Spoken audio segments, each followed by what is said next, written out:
शेतकरी आणि सर्वसामान्यांसाठी या ठिकाणी जे आता महाविकास आघाडी रस्त्यावर उतरलेले एकंदरीत पाहिलं तरी या ठिकाणी त्यांना दिलासा मिळत नाही, त्यांचे काम होत नाही। याकरिता या ठिकाणी ज्यात आक्रोश मोर्चा काढण्यात आलेला होता। या संदर्भात बोलण्याकरिता यवतमाळ जिल्ह्याचे खासदार संजय भाऊ देशमुख आपल्यासोबत आहे। भाऊ, इकडे जर पाहिलं तर या ठिकाणी मोठ्या प्रमाणात शेतकऱ्यांची समस्या दूर होताना दिसत नाही, नागरिकांची समस्या दूर होताना दिसत नाही।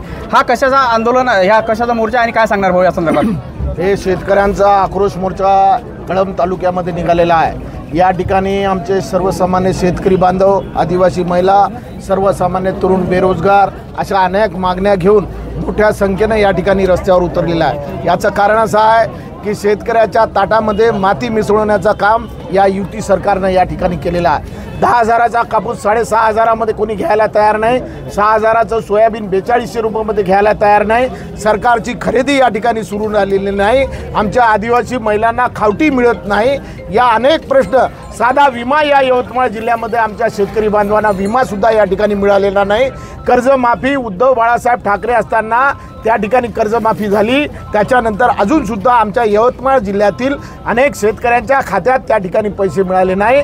म्हणून तरुण, बेरोजगार, सर्वसामान्य जनतेनं हा मोर्चा काढलेला आहे आणि हा न्याय मिळवून देण्यासाठी या ठिकाणी हे लोक, सर्वसामान्य जनता रस्त्यावर उतरलेला आहे। आम्ही काँग्रेस, राष्ट्रवादी आणि शिवसेना असे तिन्ही मिळून या ठिकाणी या मोर्चाचं आयोजन केलं। आपले माजी मंत्री वसंतरावजी पुरके, प्रवीणभाऊ देशमुख, या ठिकाणी आमचे शिवसेनेचे नेते वर्षाताई निकम, या अनेक नेते मंडळी या ठिकाणी, किरण कुंबरे, बाकीचे सर्व मंडळी या ठिकाणी, मेश्रामजी, असे अनेक मंडळी आहेत की जे सर्वसामान्य जनतेच्या न्याय हक्कासाठी या ठिकाणी या मोर्चाचं आयोजन केलेलं आहे। आणि मी मनापासून या ठिकाणी प्रचंड प्रमाणात या ठिकाणी शेतकरी, शेतमजूर, सर्वसामान्य तरुण, बेरोजगार, आमच्या आदिवासी महिला भगिनी या ठिकाणी आमच्या मोर्चामध्ये सहभागी झाल्या, त्याबद्दल सुद्धा त्यांचं मी मनापासून या ठिकाणी आभार व्यक्त करतो। नक्की एकंदर पाहिजे या ठिकाणी शेतकऱ्यांना दिलासा मिळताना दिसत नाही, नागरिकांना ज्या त्या ठिकाणी अनेक कामामध्ये डावलल्या जाते। काय सांगणार या संदर्भात, कशा संदर्भात हा आंदोलन आहे?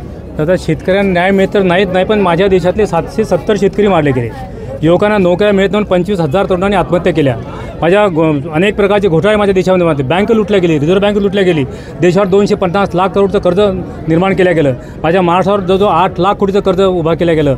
अशा स्थितीमध्ये प्रचंड भ्रष्टाचार वाढलेला आहे, मोठमोठ्या अदानी आणि अंबानींना पाठीशी घालण्याचा प्रकार सुरू झालेला आहे, महिलांवरचे अत्याचार वाढलेले आहे, बलात्कार वाढलेले आहे। कुठलाही माणूस सुखी नाही, समाधानी नाही, आम्ही सुरक्षित नाही, आम्ही सिक्युअर नाही, आणि मग अशा प्रकारच्या असुरक्षित वातावरणामध्ये सगळी आमची जनता ही त्रस्त झालेली आहे। आक्रोश हा जो आहे हा मोर्चाच्या माध्यमातून हा प्रगट झालेला आहे। पत्रकार मारले जात आहे, गुणवंत मारले जात आहे, साहित्यिक मारले जात आहे, झेंड्याचा अपमान होत आहे, माझी भारतीय राज्यघटनेची होळी केली जात आहे, महात्मा गांधीच्या पुतळ्याची होळी केली जात आहे, छत्रपती शिवाजी महाराजांचा पुतळा कोलॅप्स होत आहे। तेव्हा अशा प्रकारे लोकशाही या ठिकाणी राहिलेली नाही, हुकुमशाही, हिटलरशाही या ठिकाणी आलेली आहे। आणि मी हिटलर आम्हाला लोकशाहीला बिलकुल मान्य नाही, त्या हिटलर दडपण्यासाठी, माती दाबण्यासाठी आम्ही या ठिकाणी मोर्चा काढलेला। नक्की एकंदरीत पाहिलं तर या ठिकाणी हिटलरशाही आल्याचं सुद्धा सांगल्या जाते। भाऊ, काय कशा प्रकारचा हा मोर्चा आहे आणि काय सांगणार या संदर्भात? हा खऱ्या अर्थाने जन आक्रोश आहे आणि लोकांना खोटे आश्वासनं देऊन त्याला जुमला म्हणणारे ही मंडळी, त्या चाय पे चर्चामध्ये त्यांनी सांगितलं होतं की आम्ही शेतकऱ्यांना न्याय देऊ, आम्ही स्वामीनाथन आयोग लागू करू, आम्ही त्या ठिकाणी शेतकऱ्याच्या मालाला दुप्पट भाव देऊ,